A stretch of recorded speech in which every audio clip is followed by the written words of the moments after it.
Hello friends, 2022 SSLC final എക്സാമിന് arithmetic sequence അഥവാ സമാന്തര ശ്രേണി എന്ന പാഠഭാഗത്തിൽ നിന്നും ചോദിച്ചിട്ടുള്ള ചോദ്യങ്ങളും അവയുടെ ഉത്തരങ്ങളുമാണ് ഇന്ന് നമ്മൾ ഡിസ്കസ് ചെയ്യാനായിട്ട് പോകുന്നത്.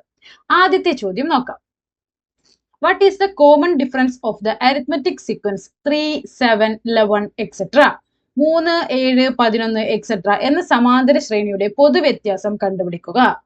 കോമൺ ഡിഫറൻസ് അഥവാ പൊതുവ്യത്യാസം കണ്ടുപിടിക്കാനുള്ള ഇക്വേഷൻ അഥവാ ഫോർമുല എന്താണ്? കോമൺ ഡിഫറൻസ് അഥവാ പൊതുവ്യത്യാസത്തെ നമ്മൾ സ്മോൾ ലെറ്റർ ഡി കൊണ്ടാണ് സൂചിപ്പിക്കുക. ഇക്വേഷൻ സെക്കൻഡ് ടേം അഥവാ രണ്ടാം പദം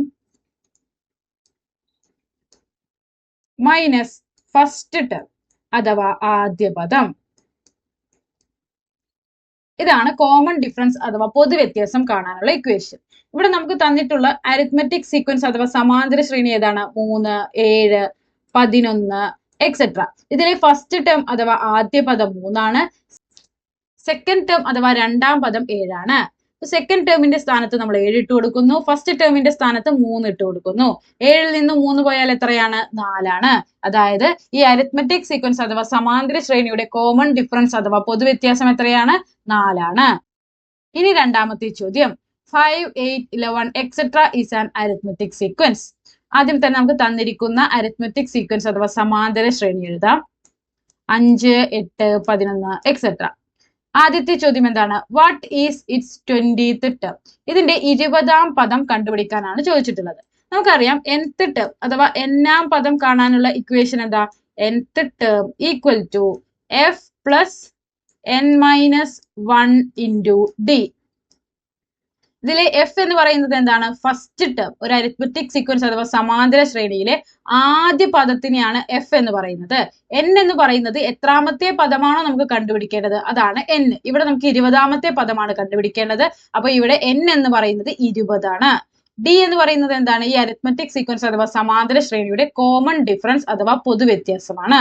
അപ്പൊ ആദ്യം തന്നെ നമുക്ക് എഫും ഡിയും തന്നിരിക്കുന്ന അരിത്മെറ്റിക് സീക്വൻസ് അഥവാ സമാന്തര ശ്രേണിയുടെ എഫും ഡിയും കണ്ടുപിടിക്കണം. ഈ അരിത്മെറ്റിക് സീക്വൻസിന്റെ ഫസ്റ്റ് ടേം അഥവാ ആദ്യ പദം ഏതാണ്? 5. ഇനി കോമൺ ഡിഫറൻസ് അഥവാ പൊതുവ്യത്യാസം എത്രയാണ്? എങ്ങനെയാണ് കോമൺ ഡിഫറൻസ് കാണുക? സെക്കൻഡ് ടേം അഥവാ രണ്ടാം പദത്തിൽ നിന്നും ഫസ്റ്റ് ടേം അഥവാ ആദ്യ പദം കുറച്ചാൽ മതി. അതായത് 8 മൈനസ് 5 എത്രയാ? 3.